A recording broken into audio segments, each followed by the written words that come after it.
Hungary is one of the most hardline EU nations when it comes to dealing with asylum seekers. It built a fence on its border to stop the flow of migrants, and now it's holding a referendum over the EU's right to force them to resettle refugees. So I'm pretty sure that a referendum like this will be followed by other countries as well. Quite clearly, we don't believe that Europe is listening enough to the facts. The Orbán government is spending around $90 million on the campaign, all to try and stop the EU resettling 1,300 refugees in Hungary. The government feels that this is the most important and most popular issue for them. In the Hungarian society, the xenophobic tendencies are quite strong. Hungary, it's one people, so one country for one people. When I heard that they were building the fence, I was literally counting down the days until completion. The right is on the rise in Hungary. 65% of Hungarians back either the populist right-wing Orbán government or the far-right Jobbik party.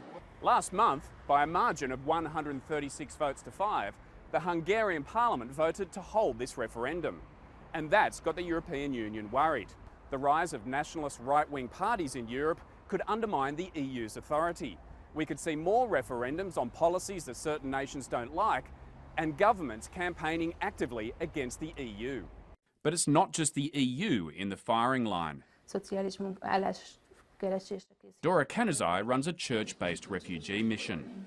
Since Prime Minister Orbán linked migrants with terrorism, she's found it virtually impossible to find landlords who will house refugees.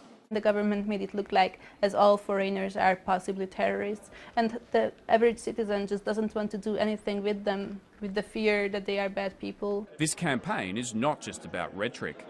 As of June the 1st, the government abolished integration benefits for refugees. This support originally is for them to move out of the camps, to rent apartments, to pay the deposit, and to make a living, and to pay for Hungarian lessons. Why would you abolish that if integration is important to you?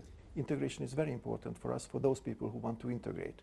When you don't have people who want to integrate, because most people actually are heading to Germany and Sweden. Hungary is due to hold its referendum later this year. It will be yet another test for an increasingly fractured European Union.